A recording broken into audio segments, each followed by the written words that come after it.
the real Scott Jones is here today. That's right. The real Scott Jones, please stand up. That's yes. me. How was your birthday on Sunday? My birthday, well, I worked. I chose to work on Sunday because, my kids are all out of town and, and I don't have a lot going on. So I actually got to spend my day working with some people in a treatment center, some young people who are trying to get sober.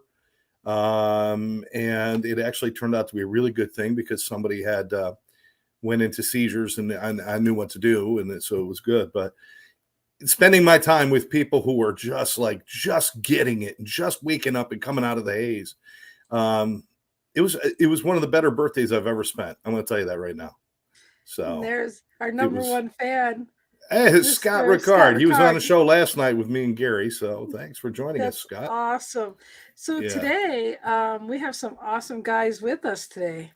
Yeah, I know. We got a whole motley crew down here. I could see them in the waiting room just chomping at the bit, ready to get in here. I know. You wanna bring them up? You can bring them up from your point, right? Well, who are we going to start with? I don't know. Who are we going to start with? Well, I think we're going to start with Scott Schilling, the elder statesman.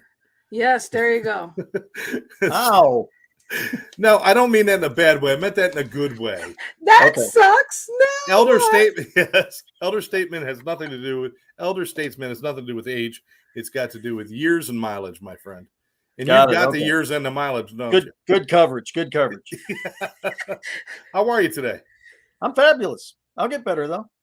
Oh, okay. Better than fabulous. All right. And, of course, we've got can't forget this guy, Bob Donnell, coming in. Hey there. Hey, guys. How are you, brother? I'm good. How are you? Doing just fine. Just fine, man. Just fine. And finally, we have also waiting in the wings. I don't know if anybody else is coming in later, but we have Steve Rizzo with us. Hello, everyone. A new addition to our motley crew over the last few weeks, but it's good to have him here. And he wrote his whole book about talking to Bob Donnell. So I know that's not what it is.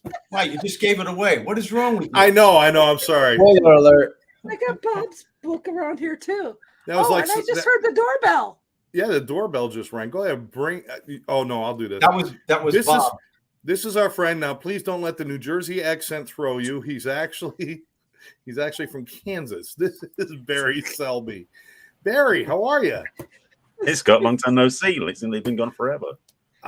You know what? I've been on the road so much, and it's a blessing that I've been on the road. Have a great opportunity to work with a lot of fantastic people, especially first responders, and that's just building and growing. So, but I'm going to try to as much as I can to keep my Tuesday nights free. Trust me, I would rather have been here than sitting in an airport that night. So, I understand, yeah. Beautiful. Thanks for what you're doing, by the way. House in the audience.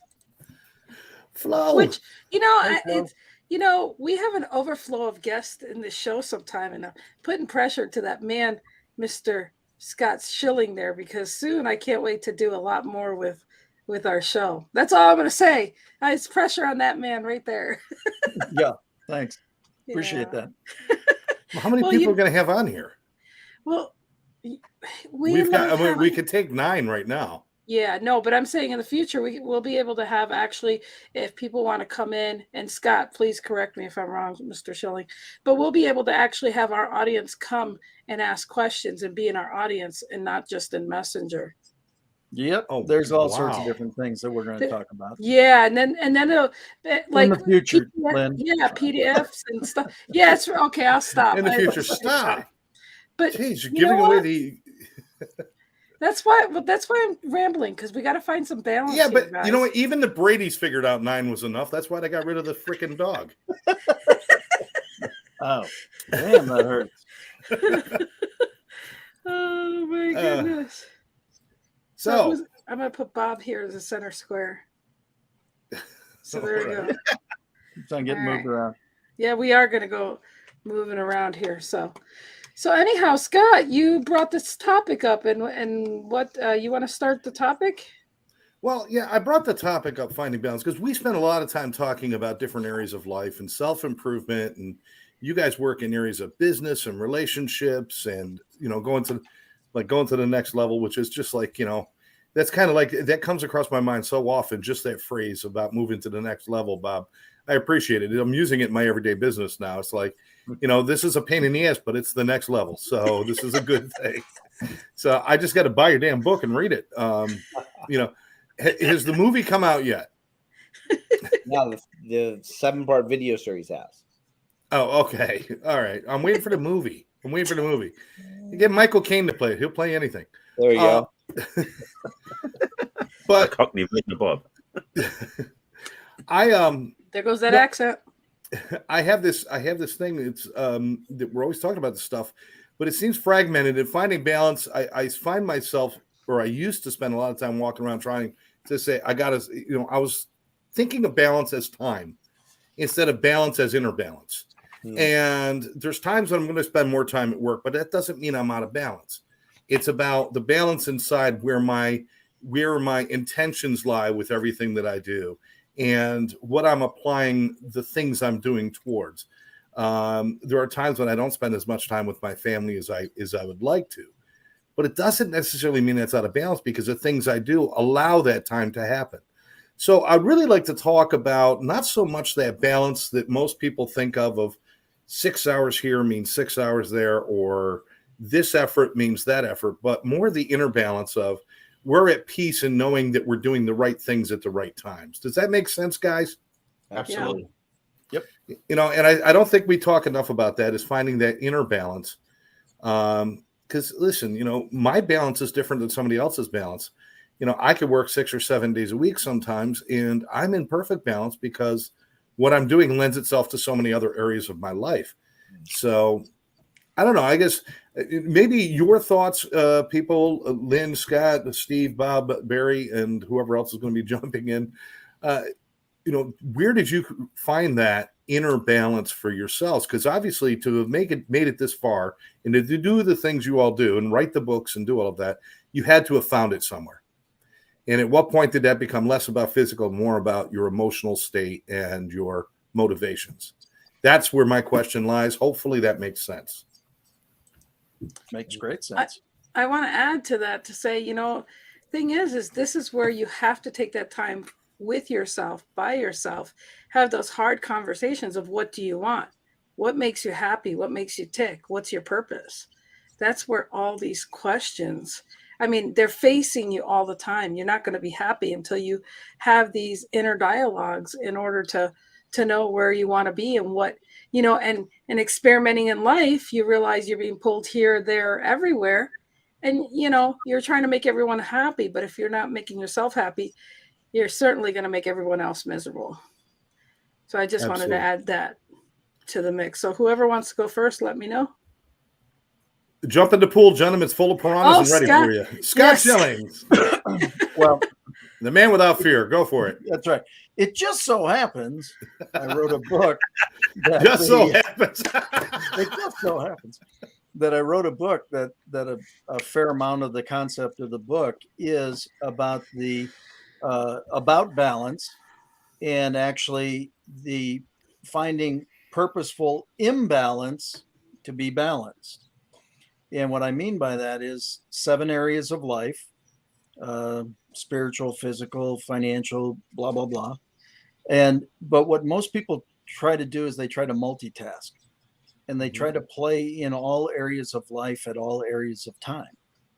And so they're very inefficient in any of them. And quite frankly, I have found, at least for me, I was not very fulfilled when I was trying to be everywhere and everything to everybody at the same time. And so in the book, That Sucks What Now, I write about the acronym BALANCE.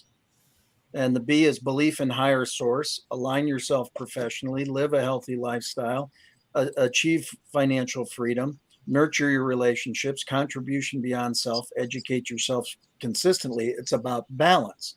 But purposeful imbalance, meaning whenever I'm in one of those categories, if I'm in my spiritual pursuit, belief in higher source, then be there 100% until I complete that and then come back to center and then go into my work pursuit or go into my financial pursuit or whatever it might be. But what we try to do is, we're a 2 here, we're a 4 there, we're a 6 there, we're a 12 in social, right? Yeah. And ultimately we're so out of balance chasing balance. Well, why not be where your feet are? Why not get back to the center? If you're doing business, do business. And when it's not business time, come back to center and then be with your family or invest wherever you're investing. And so for me personally, the way I found greater fulfillment and greater success was really by focusing where I was at that moment, being present in that time. Bob Donnell and I have had lots of conversations, and he's a master at this. He's phenomenal in his teachings with the whole next level by association, with being present. Be where you are, and it's amazing how balanced you'll be. Let me ask you a question to follow up on that, Scott, just real quick though. I totally get what you're saying about being in the present, and and that kind of focus and everything allows you to do better anyway. But do you believe there also should be an understanding of how these things mesh together while you're doing that? Does that help to the balance to understand that they're all connected, even though we keep them fragmented in a certain sense? But that understanding of my work allows me to do other things, and this allows me to do that. So it's important to understand the relationship between all those things and not leave them completely fragmented. Isn't that right? Oh, absolutely. The fact is, how you do anything is how you do everything. So Right. when you put it all together again, in the nurture relationships portion, the N in balance, I talk about, a bridge. You can put trees across a river and tie them together. You've got a bridge, but it's very weak because of the lashing. But if it's 100%, and now you lash, now it's impenetrable. Right. So it's understanding all the core values that go into it, the major beliefs, the mission, all those things are all part of it, and they all need to be congruent in words, actions, and deeds as you go along. So yes, it is the intertwining of them all. Excellent. Yeah. Excellent. Well, he called you out, Bob, so I guess you got to jump in on this.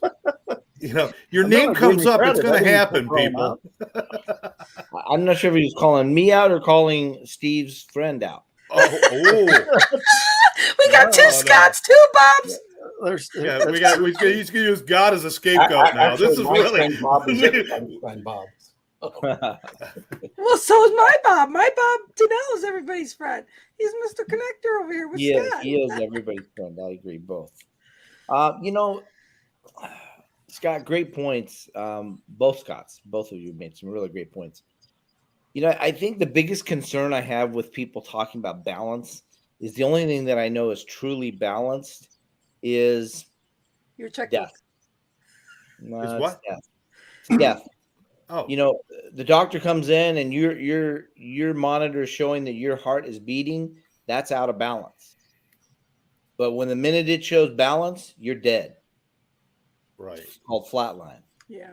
And I think that we need to really get clear on what balance is. And I'm glad you started off with that, Jonesy, is because you brought up kind of the meaning, the definition of it. I think one of the biggest things for me with balance is to realize that there is an ebb and flow. It is high and it is a low. That's the balance. It's not the one level. Yeah. And then to realize that is for our benefit. It's for our enjoyment, if you will, even though we don't enjoy it most of the time. It's for the benefit of ourselves to realize the differences, the highs and the lows. It is to our benefit to realize that that life is made up of a lot of different things. And if we had to do the same thing every day, all day, with no variation, literally no variation, we would be absolutely bored. But this idea of balance sometimes just gets so confusing for people that I've worked with, at least in the last 30 years, because they've got this misnomer of what it is and what it's not. So I think identifying it is first. And then the second part of that is for us to realize it's for our benefit. And then the third part is to say, okay, I can be, like Scott said, I can be in my coaching 100%. It doesn't mean that the rest of my life does not exist. Right. And once we realize that they can all exist and one's not getting shorted, if we're doing it, then I think we're in a better place to become more balanced and to help others live a balanced type of life, but being out of balance. And I loved it. What did it say? Purposeful imbalance to find balance. Loved it. Well, it's funny because I think a lot of people think of balance as like that flat oval track. And if you were expecting to go on a roller coaster and they put you in a car and it was a flat oval track that just went around, was perfectly circular or perfectly oval, perfectly flat, perfect speed, I wouldn't be getting in line to go on that sucker again. I want to go on a roller coaster with ebbs and valleys and peaks and surprises and all of that stuff. And at the end, I get a complete ride. And I think that's kind of where I was kind of going. And you gentlemen were definitely putting a better point on it than I did, is that at different times I'm in different phases and in different places, but the complete ride is where the balance is. The balance is not in every moment I have to pay attention to everything. Amen. It's that everything connects and I move in and out of them as need be. And guess what? I don't even get to choose what that's going to be. My customers might choose that. My kids will choose that when they need me. My health will choose that. All those things get chosen for me. But at the end, I get a complete ride on a roller coaster. And I'll tell you what, if it jerks me around enough, I want to do it again. And that's kind of what I was alluding to earlier. That's where we have to take note and take stock of what we're experiencing and speaking about those experiences and what they mean to you and where they place in your life, to find your own balance and to find your purpose and to find where you need to be when you want to be and how to be. Absolutely. So who's next? I think Mr. Barry. All right. Barry. Okay. Hi, Barry. I know you're ready. Just go. Hi. No, for me, I was going to counterpoint that because what you were saying, Scott, I actually want to go the other direction, which is that for me, what balance is about is like the pivot point on the seesaw is the center point. That's the piece that keeps things working back and forward. It doesn't stop it from moving, but it creates a sense of balance within that place. So even when things go up and down, there's a place of balance. That pivot point is our presence. So I feel that a lot of times, yes, spiritual practice for me is one of the big keys because that's outside of any positive, negative. It's neutral. Spirituality is spirituality. In my master's program, we talked about how the physical, mental, and emotional levels are all connected. So when you have changed one, the other two got changed to fit it. But spirituality is beyond that. It doesn't have a positive or negative experience. It just is. So that pivot point and that presence we bring allows all the stuff that happens around us to still be in balance because we are in balance inside. Right. So you can consider us being the middle of that. Yeah, in a sense, yeah. Right. Absolutely. Yeah. So that's, again, pivot point is the center of the seesaw, ideally. Otherwise, it doesn't always stuck one way, But the other part also is thinking about how do you know when you're not in balance? Oftentimes is when you start falling into bad habits or distractions, as Scott said earlier, those things that pull us away from our centeredness and also pull us out of alignment to who we really are. So oftentimes people who are dealing with addictions or with habitual patterns have to look at it and go, okay, is that what I really want? How can I get back to center again? So there's a course correction that can happen as well. So you would be the center. You would be the pivot point. That it's your true self is at that pivot point. And when your true self moves away from that, that's when you're off balance. Doesn't mean you're not going back and forth from other sides, right? Well, the thing is, when we're in balance, we can play on both sides, but we don't lose track of where we are or who we are. Okay. When we get pulled over and out of balance fully, that's when we lose track of ourselves, in a sense. I like that. I got to bring you in to speak to some of my kids that are just getting sober, and they just don't. They're all over the place. They don't know how to find anything, and it's really tough sometimes to look at somebody who thinks that the end all and be all of their existence is heroin, and to say there's so much more. It's really, really hard to show them these kind of things that we talk about, and to say this stuff, these conversations will light you up in your recovery. I promise you. But it's hard to bring it to them in the first place. Well, so one of the things is the challenge also is those chemical highs are so mind blowing that nothing comes close in reality, which unfortunately is the challenge. Is that you just like, how do you find that joy, that high in life itself? That takes a bit of work. It does. It does. But I do find finishing a New York Times crossword puzzle on a Sunday morning in pen comes close. It comes close. In pen, people. In Yes, I get it. What do you say, I'll take Steve? a Papermate pen, please.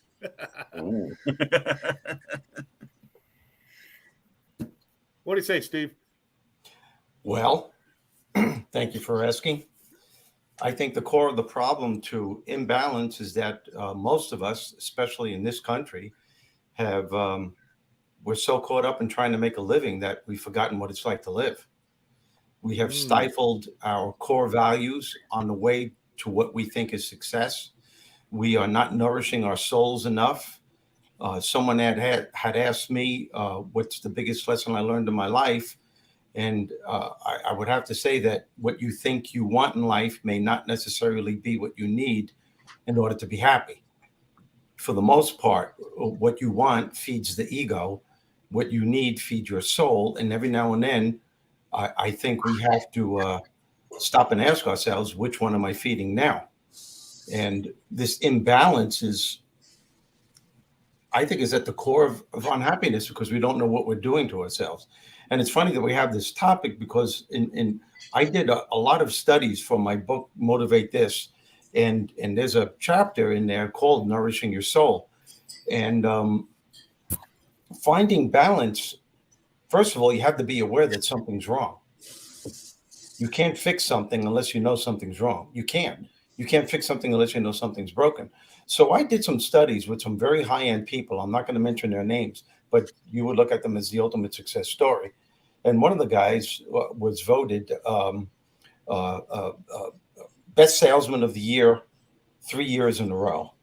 And we had a talk. And I asked him some questions. And I said, how does it make you feel? You must feel really successful. And he had a hard time answering that. And I said, well, and I egged on. And we come to the core of the problem is that he knew he was successful, but he didn't feel fulfilled. And there's a big difference there. So we talked and I said, can you repeat that little part? There was a blip. I'm sorry? Yeah, it cut out for just a second. Repeat what he said again. He said he knew he was successful. He was on it 3 times in Hawaii on the company's big gathering, and he was voted. He was only in his late 20s, and he was voted salesman of the year 3 times in a year. And he said, yes, I feel successful, but I don't feel fulfilled. Oh, okay. And I think that's a huge difference. And if you're not feeling fulfilled, you're not successful. I don't care who you are. I don't care how much money you make. Everyone could look at you as the ultimate success story. But if you're not happy, you're not successful. So we got into the problem, and he said, well, what was it? And he said, I don't know. And I said to him, I said, yes, you do know. I said, think about it. There's something missing in your life. What is it that you were doing before you even got in this position? And then he thought, and we came to the conclusion that he wasn't honoring his core values. Number one was he loved hiking. He had a place where he lived where he would hike every weekend. And he stopped doing that because he felt he had to do extra work to keep up to be the best of the best. So he stopped doing that on weekends. And after a while, it sort of caught up with him. He said, oh, my God. He goes, now did you think? I think about it, Steve. I got up early in the morning. He goes, my ritual was to pray, was to meditate at 5 o'clock in the morning for 45 minutes before he did anything. He goes, I don't know when the last time it was that I did that. So he wasn't honoring his core values. He wasn't nourishing his soul. He was so caught up in trying to make a living that he forgot what it was like to really live, which really nourished him. And the amazing thing about this is that it's really just a matter of making a slight shift. It's just a matter of creating a different type of a mindset to go back to what it was that juiced you, that gave you that sacred energy, dare I say sacred energy. And so he just made a commitment to himself to do the meditation, to do the prayers, and at least one day out of that weekend, he would do the hiking. And he realized that he didn't have to take that much time off to begin with. But when he found out what was missing, he just got back into the groove and he did it again. And he started living that life over again. I also know a woman who her ideal was to go up to the corporate ladder. And that required a lot of her time, she thought. But one thing was missing from this woman's life is that she had 2 little girls at home. And every time she went home, she realized that she wasn't the one tucking them in. And after about a year and a half, she realized she was missing something. She was missing something very sacred, very special. So she decided to tweak her life. And she realized, you know what? I don't have to take all this stuff home with me like I've been. I can still strive to get to the top, but yet I cannot ignore what's the most important thing for me. And that's what happens to a lot of people. They get so caught up in trying to make a living that they forget what it's like to live, to nourish the most important aspects of all of us. And that's nourishing your soul, your core values. It was just a matter of shifting her perspective on what she thought was important, finding that slight little balance. Now she's able to do both, and she's very successful. Excellent points. Those are excellent points. You know, I mean, success cannot be gauged by the job we do, or else we'd all be chasing the same freaking job. Yep. Now, I don't want to do your jobs. I like mine. I like mine.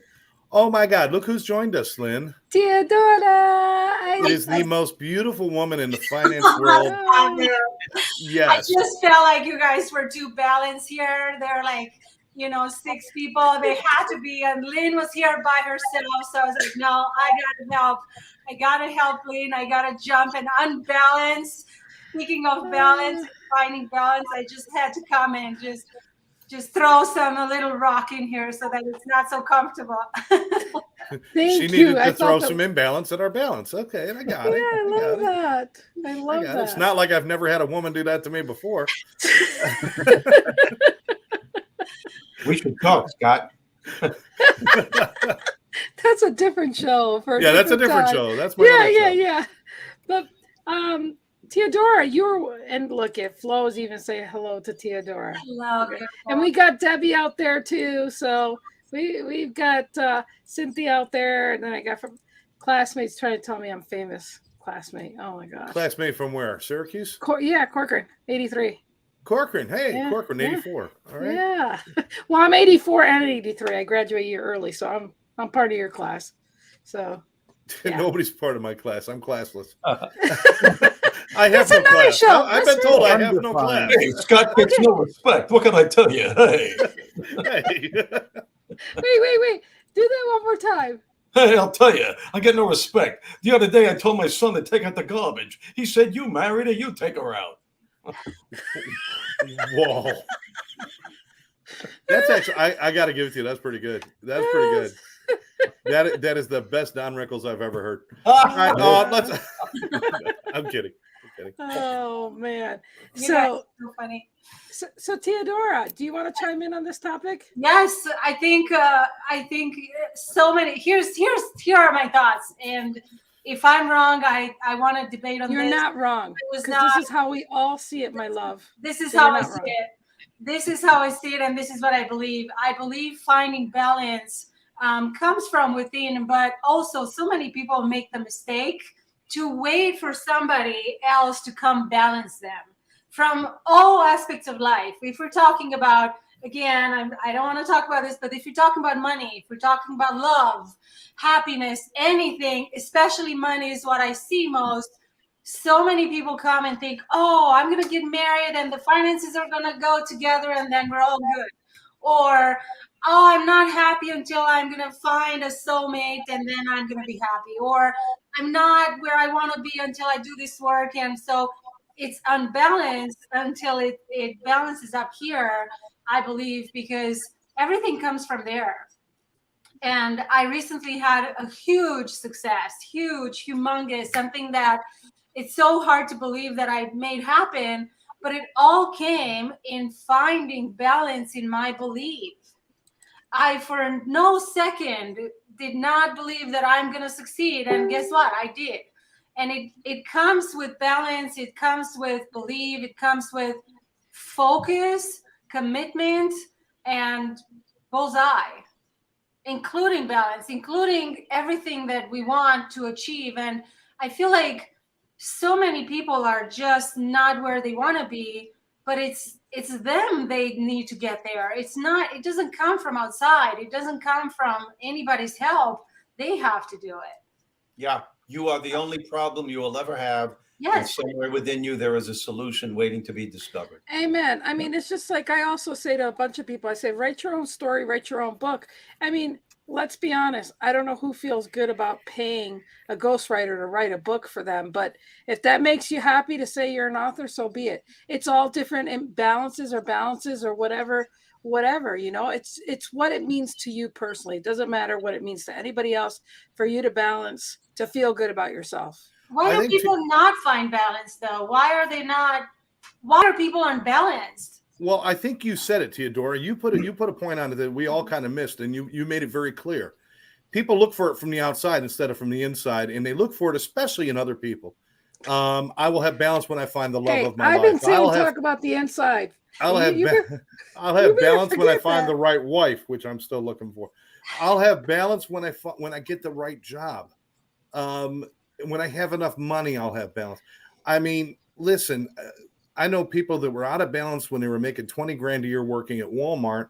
And then all of a sudden their college degree kicked in. They got a great job. They're making $150,000 a year and they're still buried in debt and unbalanced. It's not about what we have around us. It's about what we do with it, with what we have inside of us. Yep. And let me tell you, if you're not balanced as an individual, you'll never be balanced as a couple. Exactly. Because what you'll do is you'll drag the other person down, trying to crawl to the center of their seesaw, Steve, like at the center of that seesaw, or who said it? Barry said the seesaw. Yeah, you'll be crawling to try to get to the center of their seesaw and throwing them off. And just like I said at the beginning, you got to be happy with you. That's what I said at the beginning. All these things everything that happens, you have to go back to yourself and have these hard conversations. You know, you go to the doctors and you fill out, what's your birthday? Do you have this? Have you had this? Have you had that? Most of the people can't answer the questions when you ask questions that are supposed to be personal to them because they've never even asked, what color do you like?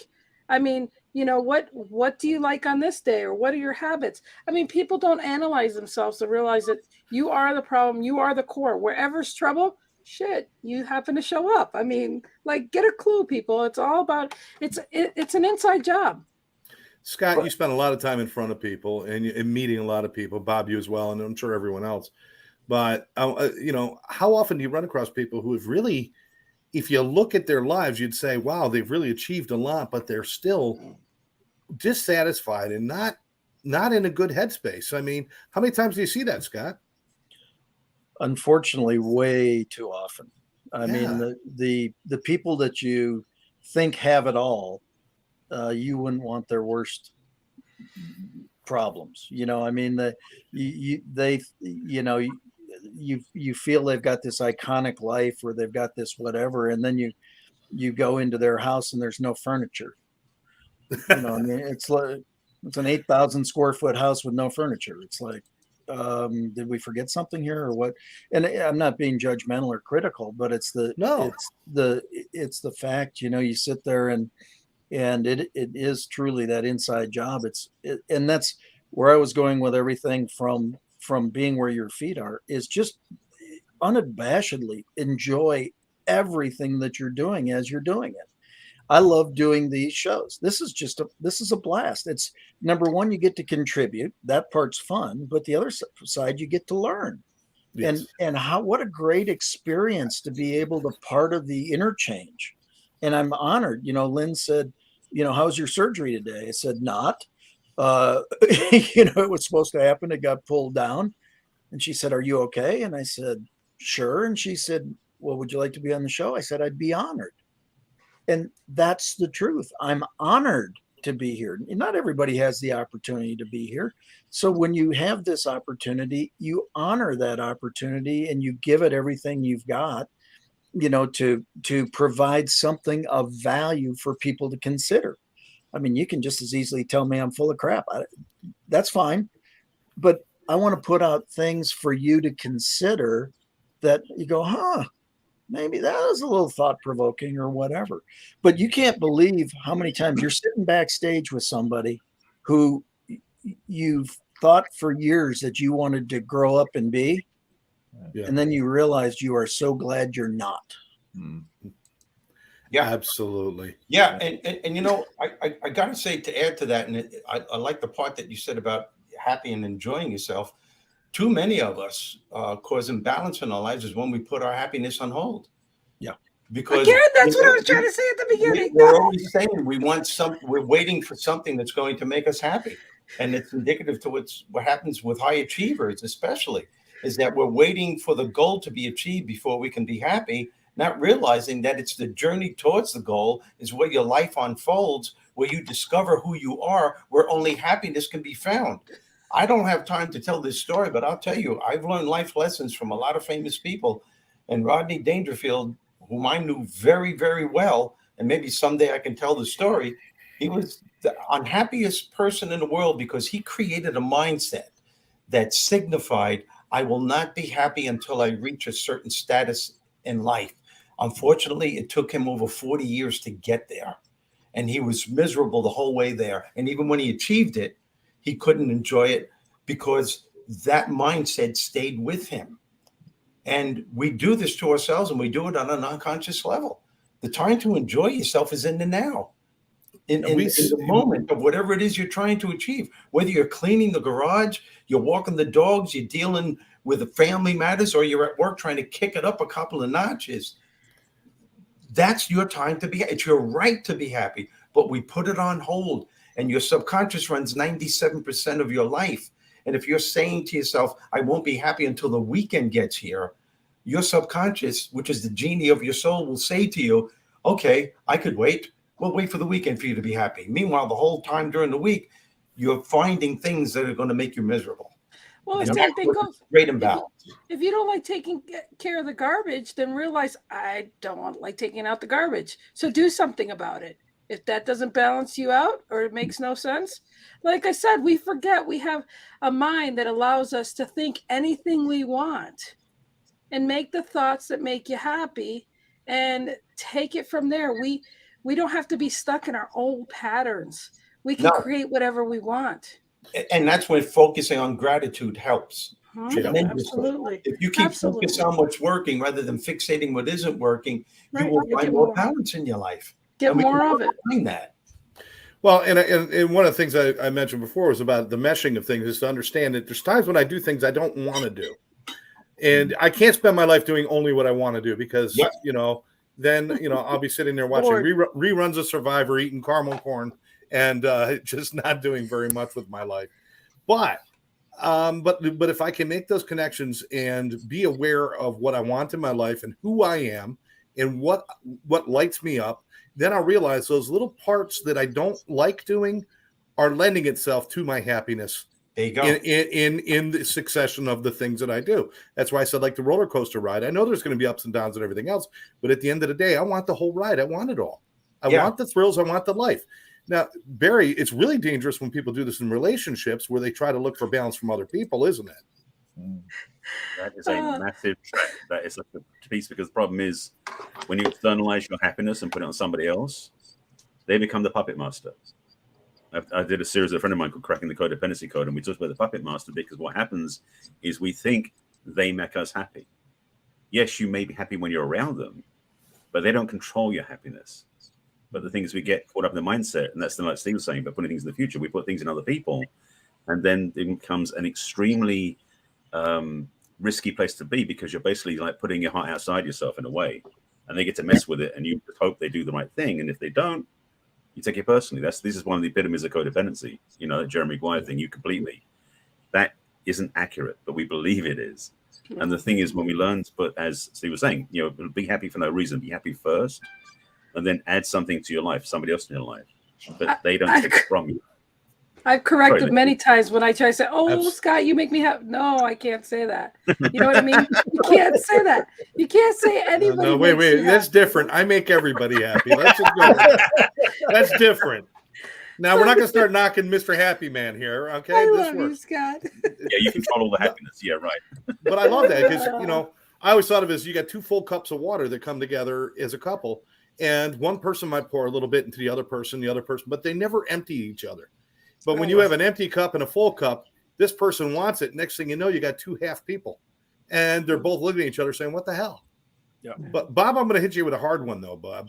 Okay. You know, when you're helping people and when you're talking about things like moving to the next level and getting to the next level, you know, is there any of that? And this is, you know, there's no right or wrong to this, but is there any of that where you prepare them for, don't expect this to make your life better? I mean, it makes your life better, but don't expect this to heal everything in you. I mean, do you do any preparation with that with people, or is this, do you just kind of like when they get there, they'll figure it out? Yeah, you know, it depends on the person I'm working with, but yeah, there's oftentimes that I start off by saying, look, if you're one of my coaching clients, you will hate me. You're going to hate me because one, I'm going to hold your feet to the fire. Two, I'm going to tell you the truth, whether you like it or not, whether it makes me popular or not. I'm not here to win a popularity contest. So you're going to hate me, but when you get the result that you want, you're going to fall back in love with me, and I'm good with that. So I'll write out you hating me to get you to the end where you love me.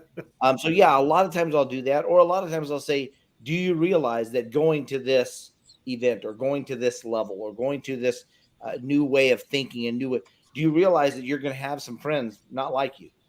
And so you better prepare for that, because if all of your friends abandon you, and sometimes they do when you change who you are or you change your direction, you better have another support system. And that's where a great coach comes on. That's where great mentors come on. That's where great friendships come on. But yeah, I'm definitely a big fan of letting them know, because the next level pillar, unfulfilled expectations lead to anger, bitterness, resentment, frustration, and overwhelm. If they're expecting that once they take this magic pill, which there is none, they're going to feel better, they're done. And I want to help them. So that's a great point, Scott. Thanks for bringing that up. Those are the same people, Bob, that want to like follow these guys on TV to say, "Oh, just make this phone call, and with $39, you could become a millionaire like me." And that's a different show we need to talk about. And you only have to work a half hour a day. You have that number? Yeah. You only get to work a half hour a day because everybody wants it, and they expect when they get that, then everything's going to be easy. The truth is that life becomes more complicated when you add more things. It's a simple fact. You get more stuff, it's more complicated. Do you want to handle that complication? If you do, God bless you, go do it. Right. But if you're not ready for that complication, for God's sake, don't do it, because you're going to be miserable. Am I right, Bob? Amen. I preach that definitely. Teodora, a lot of people think money is the answer for everything, and I'm sure they come to you. That millionaire shouldn't be on TV or would not be on TV doing commercials if there was a way to become a millionaire. That's how he got to be a millionaire, by telling other people how to be a millionaire. Hey, even and then they all Oprah bought it. They all send him money, and now he's a millionaire. Hey, even Oprah knew there wasn't a pill that she couldn't afford to buy, and so instead she got Weight Watchers. But that's another story. There's this new trap people are falling into. Please don't fall into it, about internet real estate, and you can become a millionaire in 1 hour a day selling internet real estate, which is it's just another scam. It's just, please don't fall into it. But Teodora, I mean, a lot of people think that money is where their balance is going to be found, and if they could just fix this money problem, then they will be fixed. They will be happy. I know so many times people think that money doesn't buy happiness, or money is correlated to happiness, and they don't find their balance because they don't have the money. Well, I want to clarify that money, in my opinion, does buy happiness, because you can buy so many things with money that will make you happy, help you be happy, go on vacations, help other people be happy, and donate, and all the things. Would they make you happy inside if you're not happy? No, absolutely not. It has to come from within. But money does buy happiness, in my opinion, and I agree to that. But one thing about finding balance and related to money, if you have a money problem and you feel like you're not balanced, there's so many people with credit card or any situation they're in, it's okay to ask for help. If you can't find balance on your own, it's okay to ask for help. It's okay to say, I have a problem. I have a shopping problem and I need help finding the balance back to where I need to be, so that I can have a normal life and be stress-free and be where I want to be. It's okay to find somebody that can help you, especially with money. I'm not saying necessarily borrow money, but find you where you need to be, put a plan together, find a way to get you out of that, find anything that works for you, working with you. And absolutely, it's okay to ask for help to find the balance that you need, including in financial. It's money is pretty close to oxygen, and we need it. Well, it's funny because some successful people have really great stories on how they were dead broke and found a way to get out of the hole. So I mean, for help for sure. Yeah, for sure. So, and I don't know about money buying happiness. I'll go with you on that. I will say what it does do. It buys you freedom. It does buy you freedom so that you can explore your happy places and do happy things.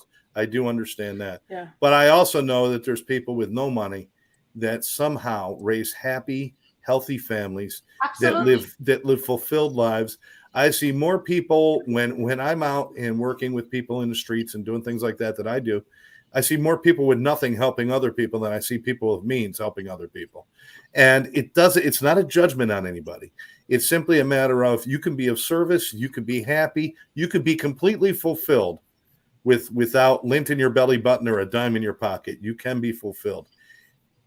However, it does not say that I don't want to make more money.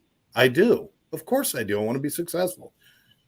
But my life is not contingent upon that. My happiness is not. But I do follow what you're saying, Teodora. And people should ask for help.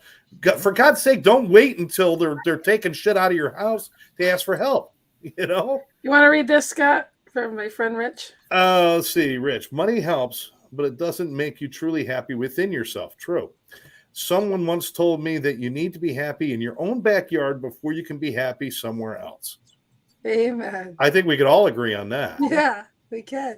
Thank you, Rich. An unhappy person leaving the house to go to work is going to be an unhappy person at work. You got to be happy with yourself in the center of all of your life, or else none of it's going to matter. Money doesn't buy happiness, but it sure helps. Marilyn Monroe. Yeah. Well, we need to wrap this up in about 8 minutes because Scott Schilling's going to be leaving because I need to go to his mastermind right after this. I'm only going to go for a short time, but we got. Well, Lynn, go ahead. Take over for a minute. I'm just going to sit back and enjoy this. I missed so much of this this last week or two, Yeah. So again, you guys, this has been a really great topic. Like I said all along, nobody was listening to me. No, just kidding. It is an inside job. It really is, What are you laughing at, Barry? Your self-deprecating style.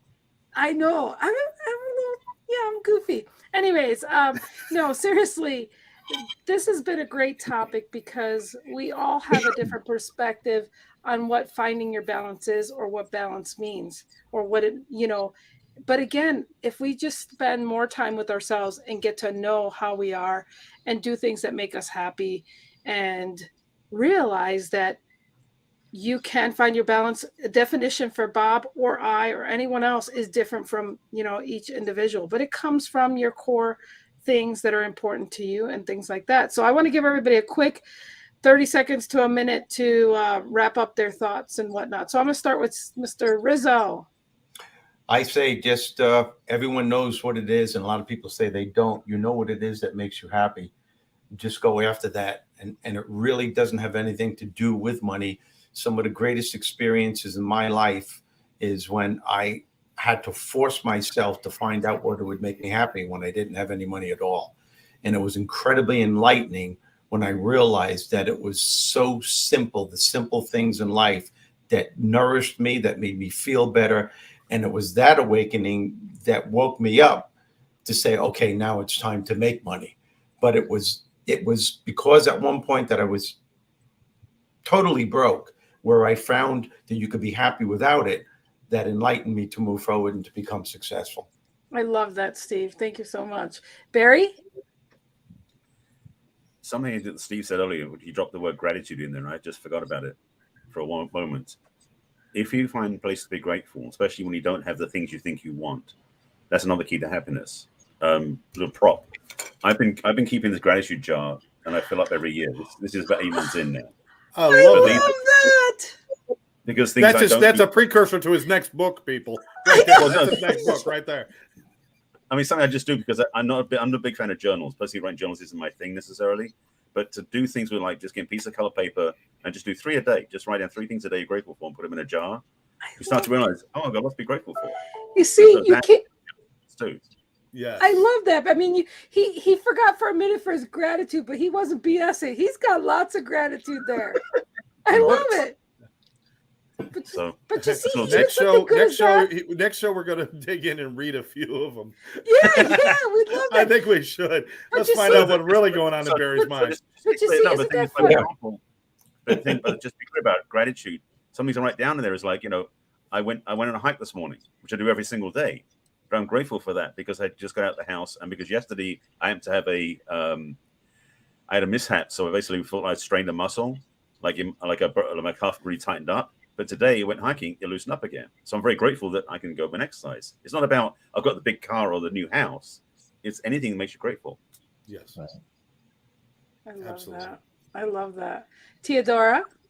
I would like to end with a famous quote by Zig Ziglar. Life is about balance. Be kind, but don't let people abuse you. Trust, but don't deceive. Be content, but never stop improving yourself. Oh, you're awesome. I love you, Teodora. Thank you for showing up. Such an honor to be here, you guys. I love you. Scott Schilling? I used to love Zig Ziglar with the Tigers in Vegas and Roy. No, is that the wrong guy? I'm sorry. Go ahead. Well, Tom took over now, though. But anyway, you really touched on it, Lynn, is with your core values and who you really are and know thyself. Know thyself and really get quiet and enjoy those times. I mean, it is the things, the little victories in life and the celebrating the victories, Barry, with the gratitude jar. That's amazing. But it's stopping and smelling the roses, or even realizing there are roses there. We're all rushing around doing so much crud so fast. It's like hurry. What?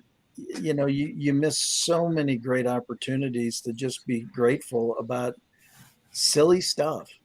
And it doesn't take that much, but really know what tugs at your heart and really gives you that pitter pat. My wife hates when I say pitter pat for some reason, but something that makes your heart go pitter pat. I mean, that's one of those very special. Notice that, and then just do more of it. Excellent. Mr. Bob Donnell. Yeah, final wrap up on that. I think the topic of the title is finding balance. And I think sometimes we forget to seek what it is that we call balance. Yeah. And if we'll just learn to be a little bit more patient with ourselves, embrace grace to ourselves, and then be still. I saw somebody else post, be still and know that I'm God, or be still and know.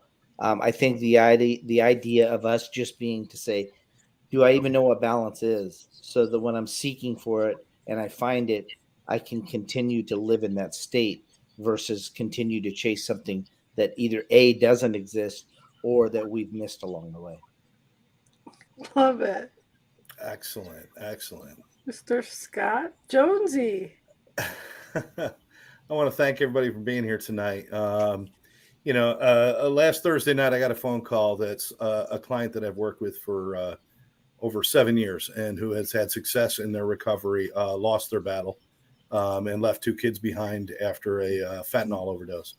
A young girl in her early 20s who was just could have been a light in this universe. That would have been incredible, and we lost her. And that's why I chose on Sunday on my birthday to spend my day at the rehab working with clients and trying to find some spark of hope, because sometimes I get a little sad on that stuff too. But and I did find that spark. I found that spark in many people there. And I want to thank everybody for the birthday wishes that went out. But really what's important to me is, listen, I could add anything I want to my life, but when you add something to a state of happiness, it tends to come in as a positive. But if you add something to a state of discontent, even if it's a good thing, it can be tainted and it could be twisted and it could become a negative and a weight. So start from your positive place, start from your happy place. always look forward, always have vision on the outside, but use the same amount of vision on the inside too, to make sure that your moral and inner compass is taking you in the direction that's going to keep you balanced. And God bless you all. I mean, I think you guys are all, again, you are wonderful people. I am honored that, a Tuesday night with you guys is, this is like a Saturday night watching Zeppelin. I mean, you guys are rocking it. You guys are awesome. I appreciate all of you. Lynn, your turn. And I love you, Lynn. I love you, Scott. I like I said, it's just an amazing thing when great people come together to show that we are all different walks of life and we're all doing different things. And yet we take time out just to give value to people, to make them, this is as we all see it, but it's also you, the audience, how you see it. And if we given just a little crumb of seeing things a little bit different, that just means the world to us, because mission is accomplished. If we were able to just shake you up and make you think a little bit different, because every day we've got so much of the outside coming in, and we really need to be still and know ourselves. And when we know ourselves and we know our weaknesses, we're better to know how to handle the outside world. So, or the storms, right? The storms, the weather. I mean, there's so many analogies that you can talk about, as weathering the storms and all those things. And I'm just grateful that Bob and Steve Rizzo even said he's willing to, sit in when you're not here, Scott. It's just wonderful how we just all come together just to make sure that we're being as we all see it, and a safe place for all of us just to be able to be who we are and respect each other. And that means a lot to me. So well said, Lynn. Well said. All right. Love you guys. You guys stay right there. Thank you so much. And we'll see you guys next Tuesday. And again, we never know who's going to show up with us, and we're so blessed for that. So we have some new people that will be coming on here soon too. So we're excited. So have a good one, guys. And remember, just think about what makes you happy. And that's all we want for you guys. Love ya. Bye. Bye. Keeping me safe and sound.